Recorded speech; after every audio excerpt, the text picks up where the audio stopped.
I'm sorry, carrier. I know you're trying to prevent bleeding. Okay, so I got this off Facebook. The premise here is that the policy has an exclusion for cosmetic damages to metal roofing components, which includes gutters and flashing.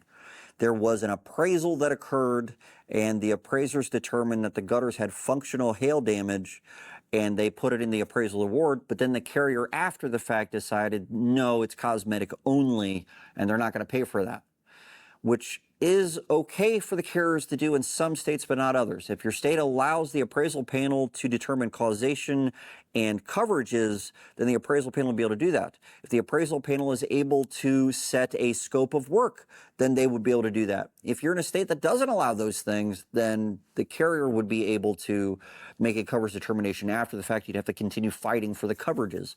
So sometimes in a state where you can't argue coverages and things in appraisal, it's not worth going to appraisal until you finish that argument first. Anyway, that's besides the point. So the contractor said, all right, we're not going to put the gutters in here then, at least give us detach and reset because we have to replace the drip edge. And here's the response that was given. I understand your concern regarding the drip edge. Based on your policy and the estimate, the drip edge is not covered because it falls under two exclusions: cosmetic hail damage to roof components and wear and tear. Before I go any further, why is wear and tear on every denial letter? Everything has wear and tear. It doesn't make any sense to say that everything is wear and tear. If you're a carrier watching this, what is going on? You are underwriting this property in its current condition. They're paying premiums to have you pay if a covered peril causes covered damage to their property in the condition that it's in. It doesn't matter if the property has wear and tear. Everything has wear and tear. You can't use this blanket exclusion on things. How can you justify the use of that in every denial letter? I'm getting a little bit upset about this. It seems like everybody that comes to me for consultations is talking about how everything's wear and tear. Everything has wear and tear. If you're collecting premiums for that property, then you need to insure against causes of loss and causes of damage. Covered damage is caused by a covered peril. It doesn't matter if the property is in a state of wear and tear at that time. Anyway, I'll tackle that in a different video. Or even a class. I'll build a class on it. We're gonna really kill that one. All right, anyway, getting back to this. Sorry guys. Getting frustrated. All right, so drip edge is not covered because it falls under two exclusions: cosmetic hail damage to roof components and wear and tear. These exclusions means that coverage does not apply to replace the drip edge. Additionally, it's not necessary to remove and reset the gutters to complete a roof replacement as outlined in 2021 IRC book, which sets the basis for construction requirements. Pause right there.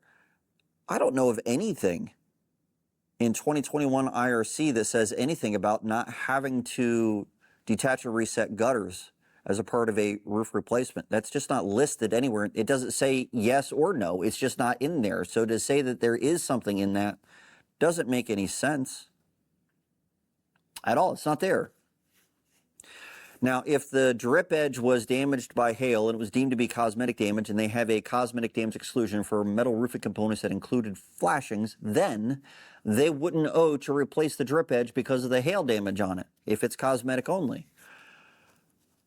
However, the way it's installed, it goes back onto the roof deck a minimum of 2 inches, and then felt is put on top of that at the eaves, and at the rakes it goes into the roof deck 2 inches, and the felt goes under that at the eaves. So the drip edge is on top of the underlayment on the rakes, sorry. So to get the underlayment out and to replace it, you're going to have to remove the drip edge. I'll keep going in this. The felt underlayment is installed over the edge of the drip edge on the eaves of the home, which means it's not necessary to remove the drip edge to complete the roof replacement. If the felt was going over the drip edge and I don't have to replace the drip edge, then I could remove and replace felt. I could do that, but I'll wait to the end. Therefore, replacement of the drip edge on the eaves and detach or reset of the gutters is not included in the coverage under the policy. A lot of times the drip edge goes down into the gutter line and the gutters have to be detached and reset in order to replace the drip edge. So it's kind of a two-for component. Not always, but sometimes, especially if there's ice and water that goes underneath this. A lot of times ice and water goes under the drip edge in areas of the country that have a history of ice damming. And it goes under the drip edge and down behind the gutter. So in order to replace that ice and water shield, you'd have to remove the drip edge, replace the ice and water shield, which requires you to remove the gutters. So the idea that removing the gutters isn't part of the deal in certain parts of the country is also asinine. But maybe this isn't one of those areas of the country. Shingles are installed with a starter strip, and a starter strip is nailed to the deck. And a lot of times, because the drip edge has to go back onto the roof deck a minimum of 2 inches, the starter strip is nailed through the shingle, through the drip edge.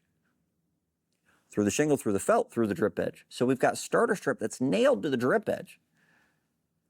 And so when I remove the starter strip, I'm leaving behind a ton of holes in this metal component.